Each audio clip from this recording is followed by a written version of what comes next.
Hello friends, मैं पूनम कुमारी आप सभी का आपके अपने इस यूट्यूब चैनल पर बहुत बहुत स्वागत करती हूँ। दोस्तों, हम लोग जो है एंशिएंट हिस्ट्री की ओर बढ़ चले और एंशिएंट हिस्ट्री में भी हम लोग जो है अभी स्टार्टिंग से ही पढ़ रहे हैं, मीन्स स्टार्टिंग से ही स्टार्ट किए हैं, क्योंकि बेसिक नॉलेज से ही जो हम लोग आगे बढ़ेंगे। तो इसलिए हम लोग एंशिएंट हिस्ट्री को पहले देखेंगे, फिर मिडाइवल और फिर मॉडर्न।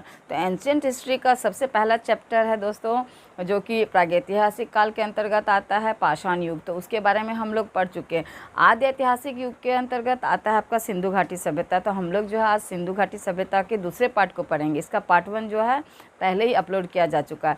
तो मैं उन लोगों से रिक्वेस्ट करूंगी जो लोग नए हैं या जिन्होंने जो है पहले वाला ये वीडियो नहीं देखा है सिंधु घाटी सभ्यता का पार्ट 1, तो प्लेलिस्ट में जा कर के आप लोग ज़रूर उस वीडियो को देखें, क्योंकि सिंधु घाटी सभ्यता से दोस्तों प्रश्न अधिक आते हैं और प्रश्न आते हैं और यानी कि आपका सब्जेक्टिव भी और ऑब्जेक्टिव भी, यानी मेंस राइटिंग में भी आता है और पीटी में भी आता है। तो पार्ट 1 जो इसका है दोस्तों, वो आपको पीटी के लिए हेल्प करेगा, और ये जो पार्ट 2 यानी आज की जो क्लास है, ये एक आपको बेसिक समझ बनाएगी आपको यानी मेंस राइटिंग के लिए। तो दोनों पार्ट आपके लिए ज़रूरी है, क्योंकि अगर पीटी आप निकालते हो तो उसका अगला जो है स्टेप आपका मेंस ही होता है। तो दोनों को हम लोग साथ लेकर ही चलेंगे। तो जो लोग नए हैं तो उनसे मैं रिक्वेस्ट करूंगी कि आप लोग इसका पार्ट 1 ज़रूर देखें, और उससे पहले आप लोग इस चैनल को अगर सब्सक्राइब नहीं किए हैं तो सब्सक्राइब भी कीजिए, लाइक भी कीजिए, और अपने दोस्त जो है अगर कोई सर्कल है, फ्रेंड सर्कल, तो आप वहाँ शेयर भी ज़रूर कीजिए। तो चलिए हम लोग जो है आगे बढ़ते हैं। तो दोस्तों, हम लोग क्या पढ़े थे कल की क्लास में कि सिंधु घाटी सभ्यता एक ऐसी सभ्यता थी दोस्तों, यानी विश्व की सबसे प्राचीनतम तो नहीं कह सकते हैं, क्योंकि सबसे प्राचीनतम सभ्यता मेसोपोटामिया की सभ्यता है, जो कि इराक की सभ्यता थी, किंतु यह सबसे विस्तृत सभ्यता मानी जाती है और सबसे ज़्यादा आश्चर्यजनक सभ्यता मानी जाती है, क्योंकि उस काल में जिस समय ये सिंधु घाटी सभ्यता अपने विकास के चरमोत्कर्ष पर थी, उस समय जो है दुनिया में कहीं भी इतना विकास नहीं हुआ था। और हम लोग सिंधु घाटी सभ्यता की खोज के पहले जान रहे थे कि वैदिक सभ्यता जो है वह क्या थी, हमारे भारत की प्रथम सभ्यता था, यानी सभ्यता थी। किंतु जब वैदिक सभ्यता के पहले इस सभ्यता के प्रमाण मिले तो हम लोगों के मन में आया कि नहीं, वैदिक सभ्यता से पहले की यह सभ्यता है, यानी हम लोगों को जानकारी हुई।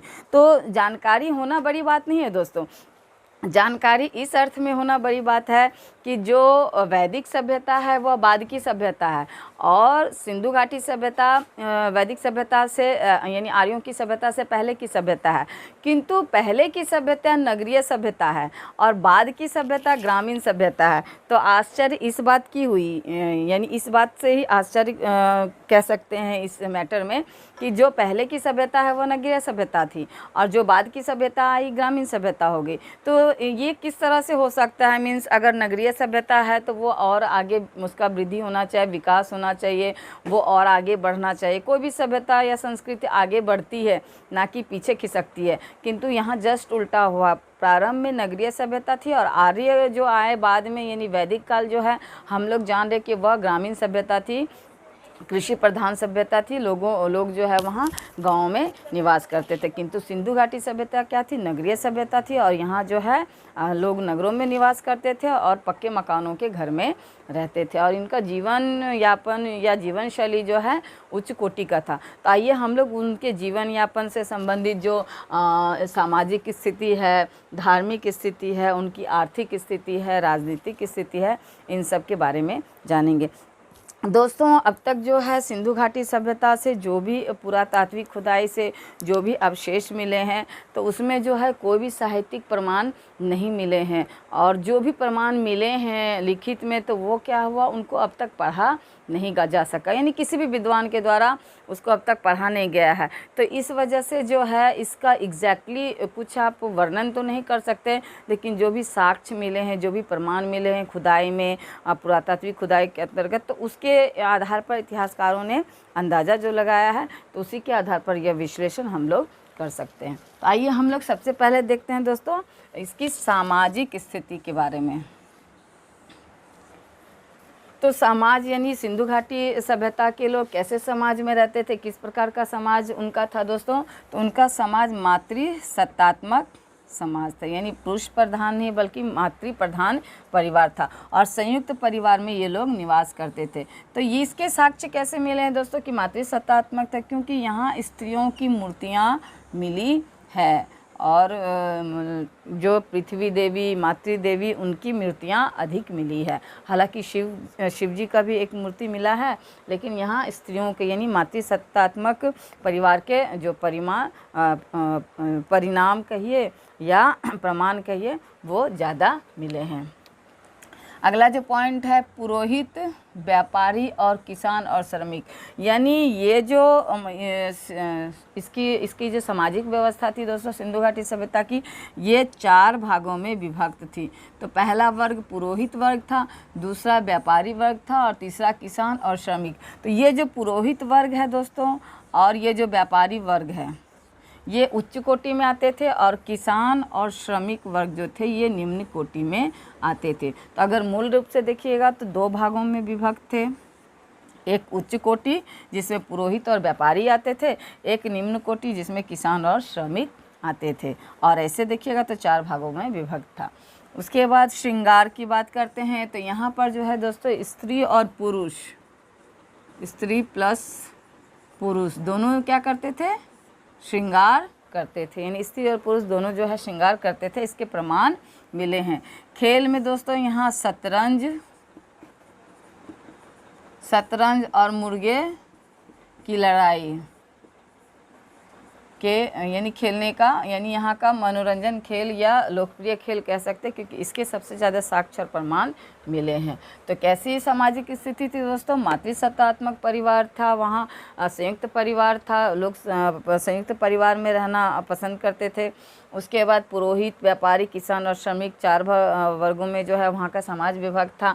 यहाँ श्रृंगार के रूप में देखें तो स्त्री और पुरुष दोनों श्रृंगार करते थे और खेल में शतरंज और मुर्गे की लड़ाई वहाँ लोकप्रिय खेल था। तो ये तो हो गई दोस्तों सामाजिक स्थिति। अब हम लोग देखेंगे इसकी धार्मिक स्थिति।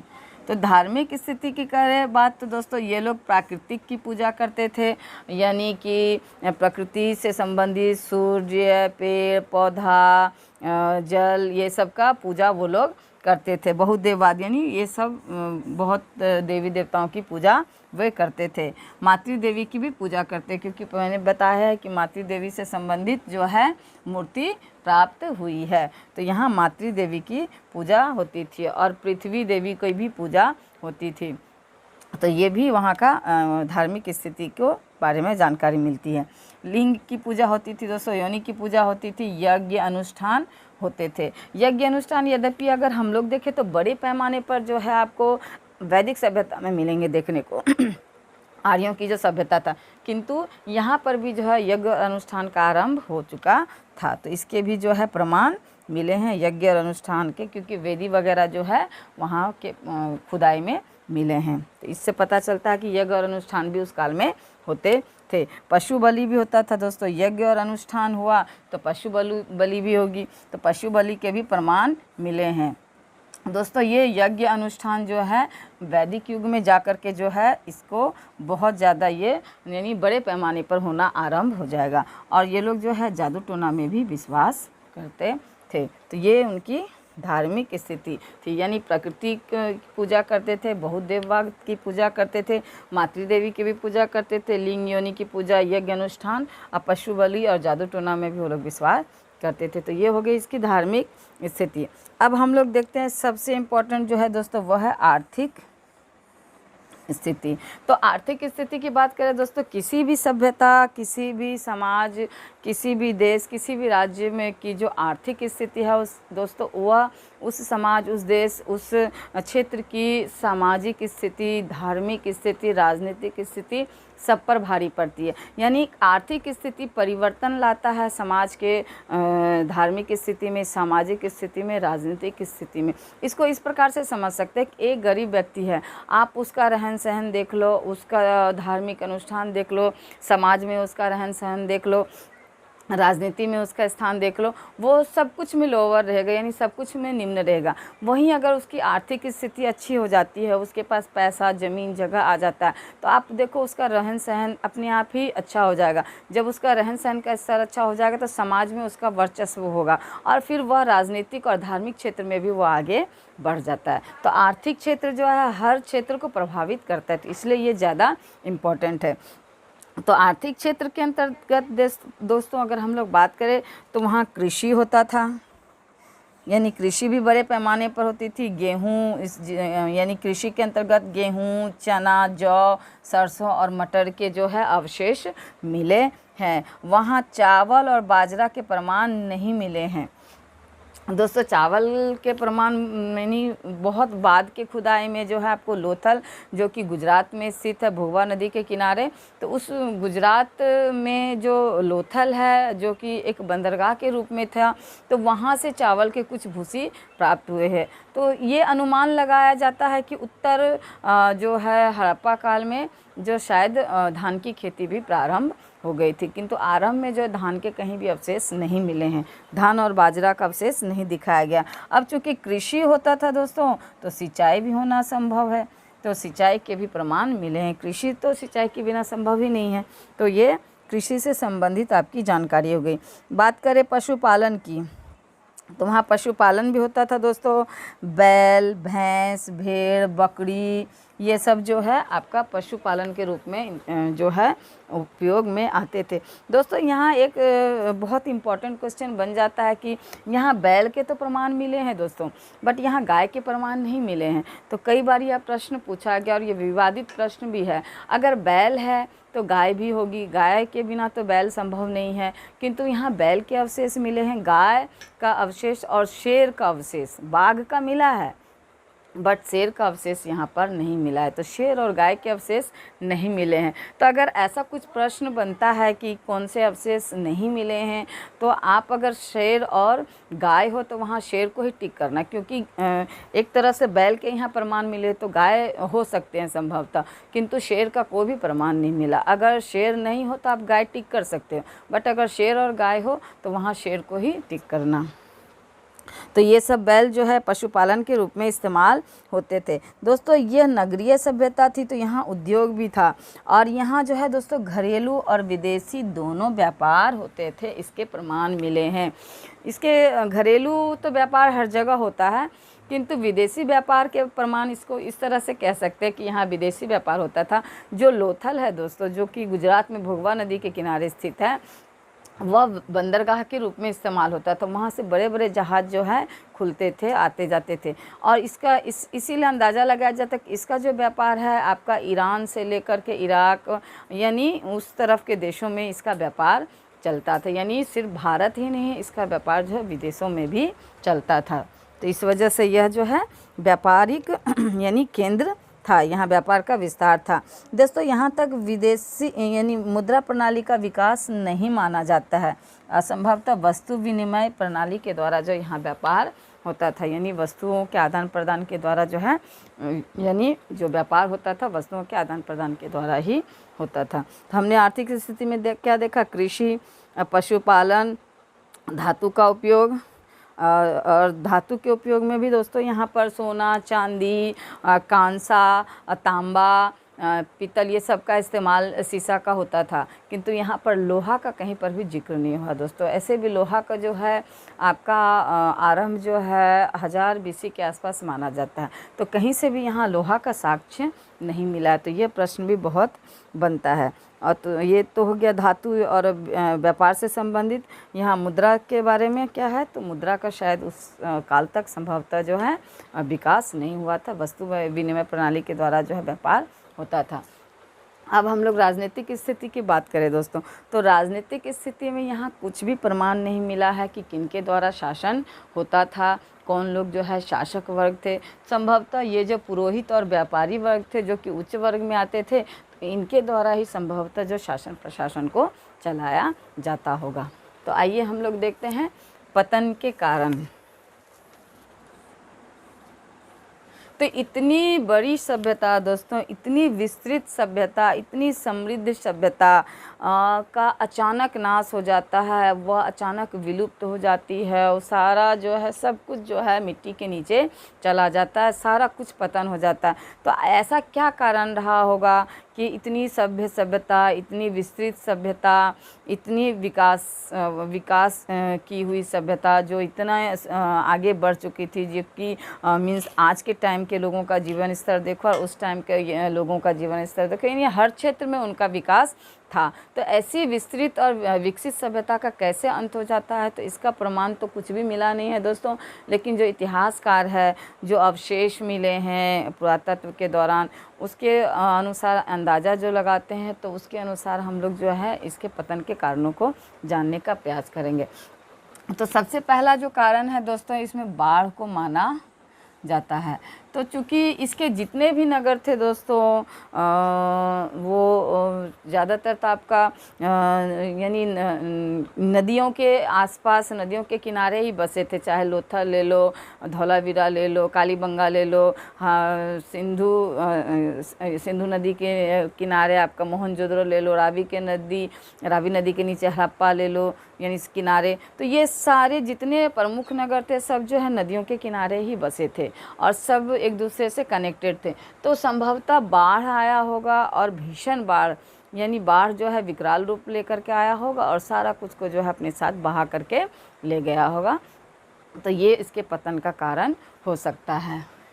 दूसरा है भूकंप। दोस्तों यहाँ भूकंप के भी प्रमाण मिले हैं। तो भूकंप भी ऐसा कुछ भीषण भूकंप आया होगा कि जो भी यहाँ, चूँकि यह नगरीय सभ्यता थी, तो भूकंप ऐसा विकराल, ऐसा भीषण रहा होगा कि ये सारा कुछ ध्वस्त करके चला गया होगा। तो ऐसा इतिहासकारों का अनुमान है।